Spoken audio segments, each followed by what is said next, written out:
Have you ever left a banana in your car for a week? You know how it looks when you finally find it?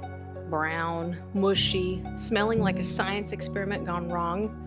Rotten fruit is obvious. No one has to tell you, this banana's good or this banana's bad. The second you see it, the second you smell it, you know. Funny story, one time I bought a cantaloupe.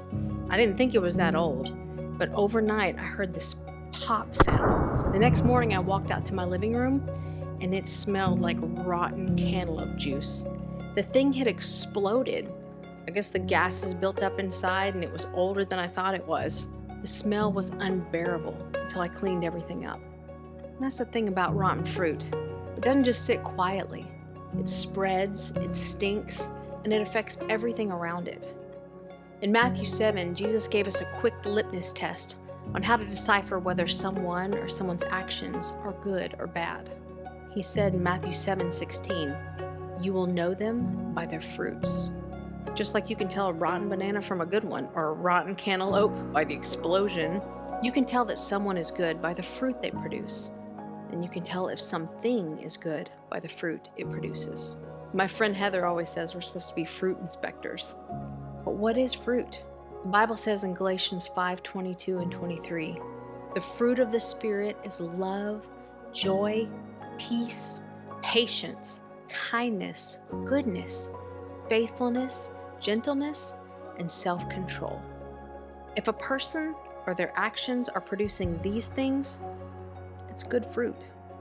If a person or their actions are leading to the opposite, division, hatred, anxiety, bitterness, selfishness, then it's rotten fruit. You know, a lot of people can say the words, "I love you," but if their actions don't match, if they're unkind, if they're unfaithful, if they're manipulative, then that's not love. It's rotten fruit pretending to be fresh. Real love shows up in patience when someone is late, in kindness when someone fails, in gentleness when someone's hurting, and bringing peace when someone's stressed out. Rotten fruit, on the other hand, often causes anxiety, depression, broken families, or even hopelessness. The test is simple. Does the action reflect the fruit of the Spirit, or does it lead to decay? Here's a simple challenge for you at home. Before you post anything online, I want you to ask yourself this. Does this post, this meme, this thing I'm sharing, does it exude love, joy, peace, patience, kindness, goodness, faithfulness, gentleness, and self-control? If it does, it's probably a good post and you should share it. If not, maybe you should refrain. I know how tempting it can be to post that political meme that makes you laugh or can own the other side. But ask yourself, will this cultivate fresh fruit, or will it spread division and bitterness? Sometimes the most Spirit-led thing we can do is not hit share. Picture something with me.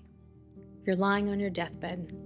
The room is quiet, except for the soft cries from your loved ones as they gather around you to say their final farewells. You can feel that your time on earth is drawing to a close, and then suddenly, the death angel appears. His voice is calm, not frightening, and he leans into you and he whispers, "I'm here to take you home. But before you go, I'm going to give you a gift. I'm sending you back in time to live the last 30 years of your life again. And I want you to do one thing, just one thing. I want you to produce more good fruit." Think about that. What would you do differently? How would you live differently? What would your life look like? Would it look any different than it does now? Would you forgive quicker? Would you choose patience instead of anger?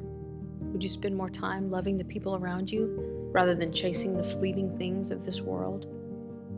Would you slow down enough to plant seeds of joy, peace, and gentleness in your home, your workplace, your church? So here's the thing. You don't have to wait until your deathbed for that moment. You don't have to be given 30 more years to go back in time to change. God is giving you a chance right now, today, to do things differently. You can pick up your phone right now and text someone, "I love you. You mean the world to me." You can go visit someone who's shut in, or you can stop and pray about a hurtful situation. You can do so many things right now as good fruit to help someone else. So let's be fruit inspectors. Let's ask ourselves, what is the kind of fruit I'm producing? Rotten fruit that spreads decay, or good fruit that brings life? Which fruit of the Spirit comes easiest to you? And which one's the hardest? I'd love to hear your answers in the comments below. If you like this content and you want to see more, please subscribe to my YouTube channel. God bless you all.